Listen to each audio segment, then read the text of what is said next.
Bonjour chers internautes, bonjour à tous ceux qui nous suivent. Aujourd'hui, Thierno Ahmadou est venu comme d'habitude. Aujourd'hui, je suis venu à un style rare.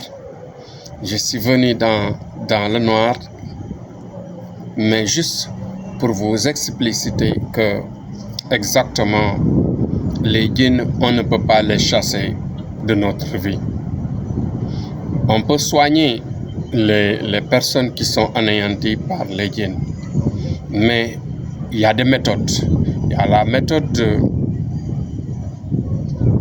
de négociation, il y a la méthode d'élimination, et il y a aussi la méthode de progressivement enlever, d'enlèvement progressif. C'est-à-dire, il y a trois façons. Soit tu attaques le djinn, tu l'écrases, ou bien quand tu le tues, tu peux le tuer, tu le tues. Mais c'est un peu risqué. Il y a une deuxième méthode qui te permet, par exemple, d'enlever le djinn de la personne, de l'humain, doucement par étapes. Par exemple, à chaque fois, il va falloir un sacrifice adapté à la situation et progressivement lui enlever le mal jusqu'à ce que cela disparaît. Et quand ça disparaît, dans ce cas, il ne revient plus.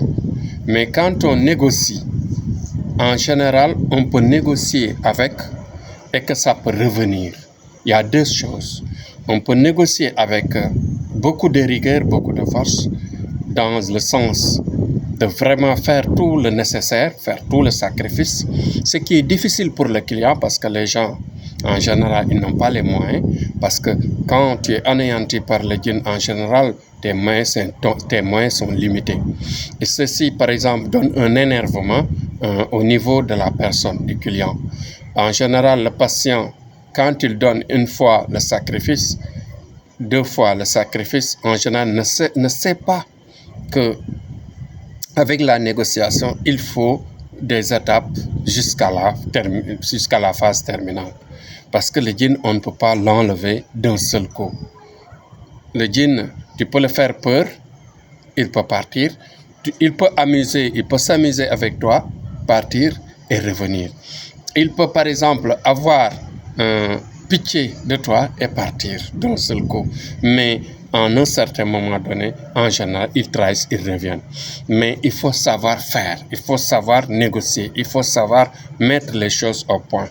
Non seulement négocier, mais faire tout le nécessaire qu'il faut, c'est-à-dire faire étape par étape. Là, il faut apprendre, il faut vraiment savoir avoir la vision des djinns, la vision réelle du mystique pour ensuite avoir la technique de les parler, de négocier avec, très sincèrement, de manière très pratique, jusqu'à la phase terminale. C'est pourquoi, en général, beaucoup de gens, ils soignent les humains des djinns et cela revient. Cela revient parce qu'en général, ils ne savent pas les différentes méthodes et qu'est-ce qu'il faut faire pour nettoyer carrément, de manière définitive, le djinn de la personne, de l'humain. Voilà, c'était tout juste ça que je voulais vous expliciter aujourd'hui.